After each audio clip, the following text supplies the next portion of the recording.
Over thinking या सोचने की अधिकता कि हमेशा जब भी आप नहीं विचार रहे हो तो आपके दिमाग में कुछ न कुछ विचार आते रहना।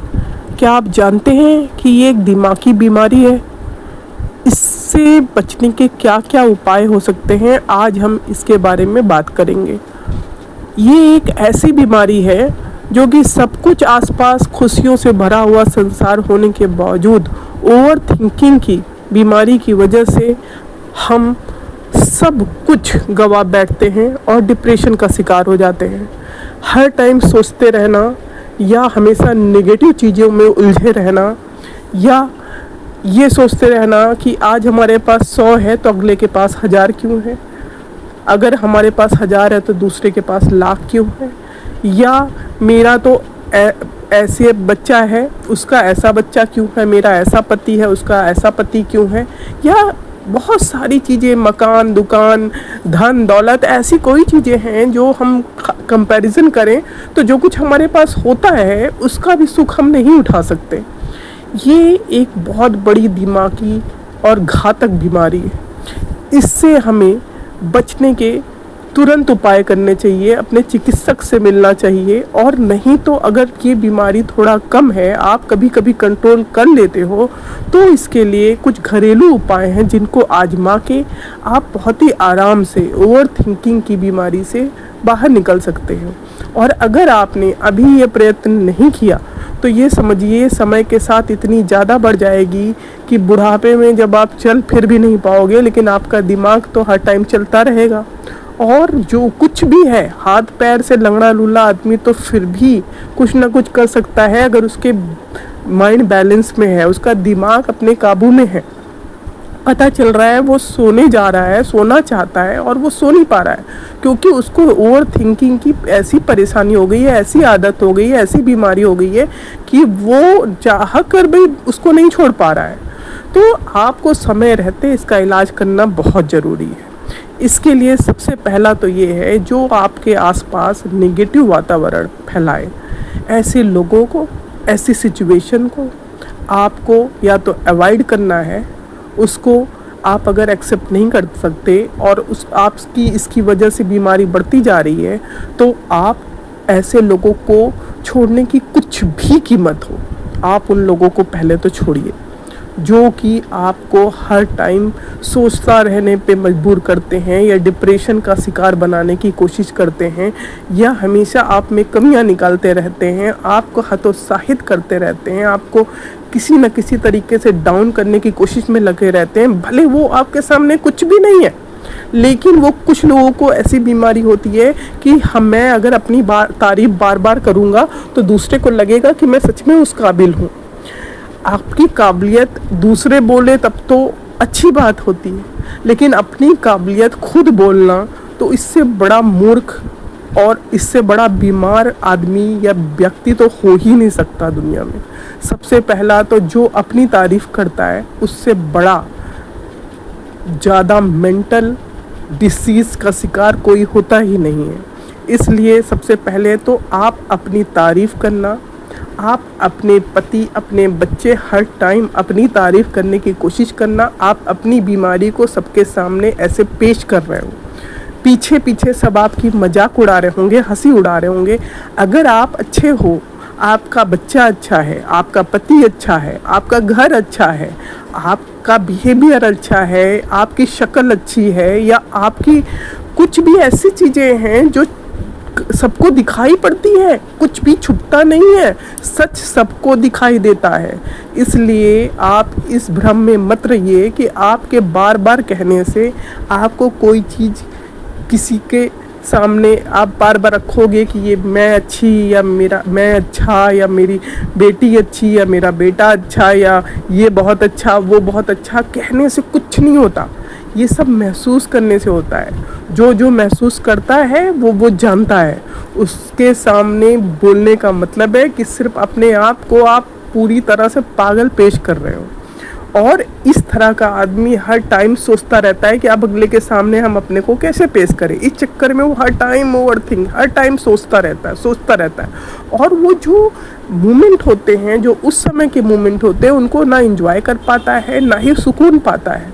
तो सबसे पहले तो आपको ये प्रॉब्लम छोड़ने के लिए, ये अपने माइंड को कंट्रोल करने के लिए अपनी बैठ जाना है सुखासन में और कुछ भी ना सोचने की कोशिश करना है। तब भी आपके दिमाग में कुछ आएगा तो आपको क्या करना है, पहला तो एक मेथड होता है कि आप अपनी सांस की तरफ, जो आपकी सांस आ जा रही है, जो ब्रेथ आ जा रही है, उसकी तरफ पहले आप उसको गिनना शुरू करिए। और नहीं गिन पा रहे हैं तो बस उसको देखिए कि कब वो आ रही है, कब वो जा रही है। आँख बंद करके उसको महसूस करने की कोशिश करिए और धीरे धीरे आप पाएंगे कि आप जो ओवर थिंकिंग करते थे वो धीरे धीरे कंट्रोल हो रही है। और दूसरा मेथड ये देखना है कि हमारी लंबी सांस जा रही है कि छोटी सांस जा रही है, लंबी सांस जा रही है कि छोटी सांस जा रही है। क्योंकि ये ओवर थिंकिंग की प्रॉब्लम, हम सारे हमारे सुख आसपास होते हुए भी हम अपने पैरों पे कुल्हाड़ी खुद मार रहे होते हैं और हर टाइम तरह तरह की चीज़ें सोच के जिसका ना कोई अर्थ है, या ऐसे लोगों के बारे में सोच के जो हमारे लिए यूज़लेस हैं, जो सिर्फ नेगेटिव वाइब्रेशंस देते हैं, नेगेटिव वाइब्स फैलाते हैं। ना तो उनके बारे में कभी जिक्र करिए, ना ही कभी उनके आसपास जाइए, ना ही कभी उनके दायरे में जाइए, जिससे कि आपको वो निगेटिव लोग ना मिले, ना दिखाई दे, ना कभी सपने में भी आए। इस तरह का वातावरण रखने से आप खुद इस ओवर थिंकिंग से बच सकते हैं, निगेटिव थिंकिंग से बच सकते हैं और अपना जीवन एक खुशहाल जीवन जी सकते हैं। अगर आपको अपनी सांसों पे कंट्रोल करने की कोशिश आ गई तो फिर आपको और 2-3 तरीके हैं जिनको मैं आगे वीडियो में बताऊंगी। आप उनका अनुसरण करके आप ओवर थिंकिंग से बच सकते हैं और डिप्रेशन जैसी बड़ी बीमारियों, घातक बीमारियों की तरफ आप बढ़ने से रुक सकते हैं। इसके लिए सबसे पहले आपको ये ध्यान रखना है कि आप हमेशा अच्छे से अच्छा सोचने की कोशिश करें। किसी भी आदमी में कितनी भी कमियां दिखाई दें, अगर वो आपका नुकसान नहीं कर रहा है तो सिर्फ आप उन चीज़ों की तरफ देखिए जो आपके लिए वो कर रहा है। आपको क्या मतलब है कि वो कैसा दिखता है, वो कैसे चल रहा है, कैसे फिर रहा है। लेकिन ओवर थिंकिंग की तो ऐसी प्रॉब्लम होती है कि हमारा जिस चीज़ों से मतलब है उसको छोड़ के हम जाने क्या क्या सोचने बैठ जाते हैं कि कैसे चल रहा है, कैसे फिर रहा है, ये कैसे, देखो कैसा लग रहा है, इसकी आँख कैसी, इसकी नाक कैसी। इन सब चीज़ों से क्या मतलब, कोई कितना भी बदसूरत है, अगर वो अच्छा है, हमारी तरफ पॉजिटिव वाइब्स छोड़ रहा है, हमारी केयर कर रहा है, हमें एक निश्चल और सामंजस्य बिठाने की कोशिश कर रहा है हमारे साथ, वो दुनिया का सबसे प्यारा, सबसे चहेता इंसान हो गया। इसलिए आपको कभी भी ये सब चीज़ों को अवॉइड करना है कि किसमें क्या कमी है, इसमें वो कमी है, उसमें वो कमी है। नहीं तो आप में ये रोग बढ़ता जाएगा, बस आप में सब में कमियां ढूंढते रहोगे और अपनी कमियां कभी नहीं नज़र आएंगी। और ऐसा निगेटिव पीपल आप बन जाओगे कि आपके आसपास बैठने से कोई डरेगा और बस यही सोचेगा कि ये तो, और ख़ासकर अपनी तारीफ बैठ के अपने तारीफ के पुल बांधना तो बिल्कुल छोड़ देना। क्योंकि ऐसे आदमी को कोई दुनिया में, आप खुद सोचिए, अगर आपके सामने कोई ऐसा आदमी बैठा हो जो बैठ के अपनी तारीफ के पुल बांध रहा हो और आपको उसमें सिर्फ कमियां दिखाई दे रही हो, तो जो बाकी जो थोड़ा बहुत भी अच्छाई दिखाई दे रही होगी वो भी आपको इरिटेट कर देगी कि ये बैठ के, अगर हम तारीफ करें, हमको अच्छा कुछ दिख रहा है तो हम खुद तारीफ करेंगे। उसके बोलने का ढंग अच्छा है, या उसके सोचने का ढंग अच्छा है, उसके कपड़े पहनने का ढंग अच्छा है, अपना गाने से थोड़ा ना कोई चीज़ अच्छी हो जाती है। इसलिए आप मेन तो ओवर थिंकिंग छोड़ने के लिए सबसे पहला अपनी भावनाओं पे कंट्रोल करने के लिए हमें डीप ब्रीथिंग, दूसरा हमें सांस को वॉच करना है कि मेरी सांस कब जा रही कब आ रही है। ये एक ना सोचने का, शून्य में जाने का बहुत अच्छा तरीका है।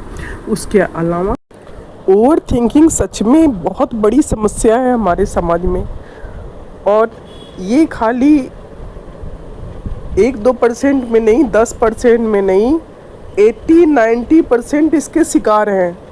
और ऐसा होता है कि कभी कभी तो हम सोना चाहते हैं तो भी हमें जो हम नहीं चाह रहे होते हैं वो सब भी ख्याल हमारे दिमाग में आ रहे होते हैं।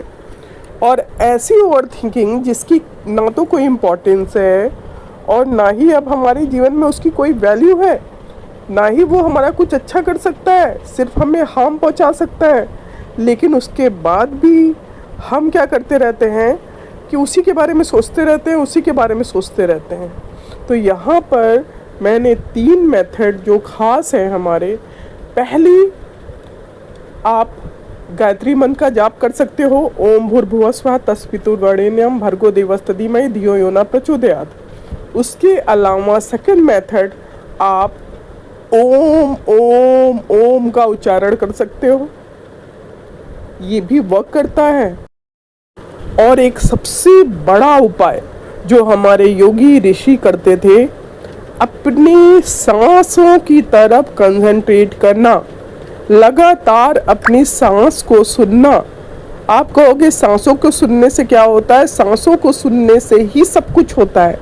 आप सुखासन में बैठ जाइए और लगातार अपने सांसों की तरफ कंसंट्रेट करिए। जब भी आपके दिमाग में कुछ ऐसे ओवर थिंकिंग वाले थॉट्स आए जो इम्पॉर्टेंट है, यूजलेस है, तुरंत आप अपने सांसों की तरफ ध्यान देने की कोशिश करते रहिए। और कुछ भी नहीं, आप देखोगे कि धीरे धीरे करके आपका अपने माइंड की तरफ कंट्रोल हो जाएगा और आप कुछ भी नहीं सोच रहे होगे। और ओवर थिंकिंग हमारे लिए सबसे बड़ा कारण है अनहैप्पीनेस का, दुखी रहने का सबसे बड़ा कारण है कि हम लगातार उन बातों के बारे में सोचते हैं जो हमारा 1% का भला नहीं कर सकते, सिर्फ बुरा कर सकते हैं। उनके बारे में 1% मत सोचिए और अपने सांसों की तरफ ध्यान दीजिए। अगर आपको लगता है आप सांसों की तरफ कंसंट्रेट नहीं कर पा रहे हैं तो आप गायत्री मंत्र या ओम का जाप करिए। और सिर्फ अगर आपको सोचना ही है तो आप ढूंढ ढूंढ के आप वो अच्छी चीज़ें सोचिए कि आप गार्डन में हैं और आप फूलों की खुशबू ले रहे हैं। बार बार आप क्या करिए, सबसे पहले ओम ओम का उच्चारण करिए, डीप ब्रीथिंग लीजिए, डीप ब्रीथिंग लीजिए, डीप ब्रीथिंग लीजिए, अपने सांसों की तरफ ध्यान देने की कोशिश करिए। और फिर आप महसूस करिए कि आप किसी गार्डन में हैं और चारों तरफ फूल ही फूल हैं जिनकी खुशबू आपकी नाक में घुस रही है और आप हर तरफ एक खुशहाल महसूस कर रहे हो। और वो हर चीज़ आपके पास है जो आप जिसकी कल्पना करते हो। आप देखोगे कि आप ये यूजलेस फालतू की चीज़ों से, फालतू के लोगों से जो आपका 1% का भला नहीं कर सकते हैं, उन लोगों से आप एकदम धीरे धीरे दूर होते चले जाओगे, उन विचारों से आप धीरे धीरे दूर होते चले जाओगे। और कुछ भी नहीं होता तो आप गायत्री मंत्र का जाप या ओम जाप तो कर ही सकते हैं।